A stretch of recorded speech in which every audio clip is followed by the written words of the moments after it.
Ready? Welcome to This Week at the Movies. We're your ghost hosts with the most, Lauren and Ryan. This week we're covering the long-awaited sequel to Tim Burton's 1988 film Beetlejuice, Beetlejuice. So Lauren, what do you think? Was it worth the wait? Entirely worth the wait. I was hooked from jump. There is such an incredible commitment to practical effects. And look, that is a drum that a lot of film fans will bang, but for this film it felt like it really needed that. To feel as like lived in and as realistic as the afterlife can feel in this vision.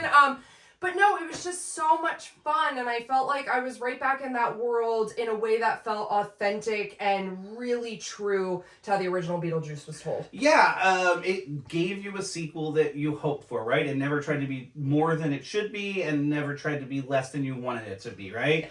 Yes. Jenna Ortega, bona fide star at this point, and this is the perfect vehicle for her. Yeah. She's amazing in it.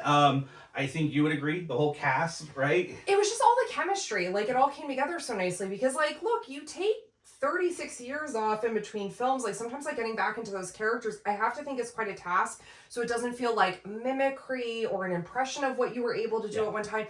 Michael Keaton slips back into Beetlejuice in a way that I can't imagine anyone not being delighted. I was so worried about that because you see so many variations of people out at like horror nights and haunted houses and things like that. So it's like, was it going to just be this character of what he did? And I didn't think so. I thought he was really fun with it. You talked about it.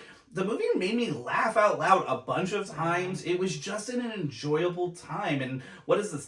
It's the longest gap between sequels. Yeah.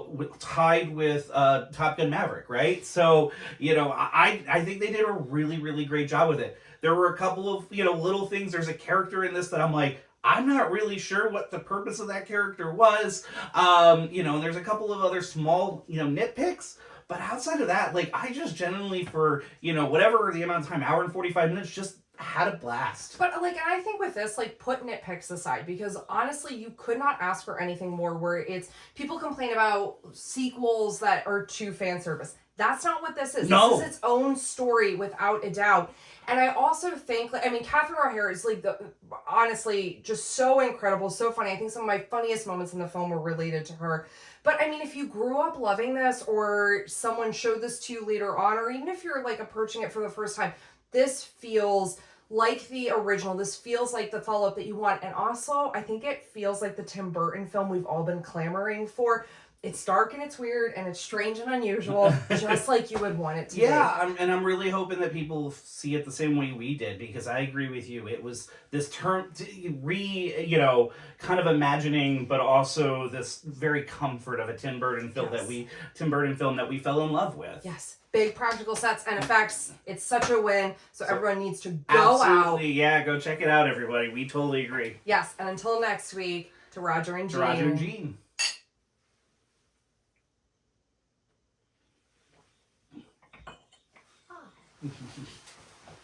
Oh, what was that? Was that the Metallica? Yeah. Nice. I expected it to be Lagavulin.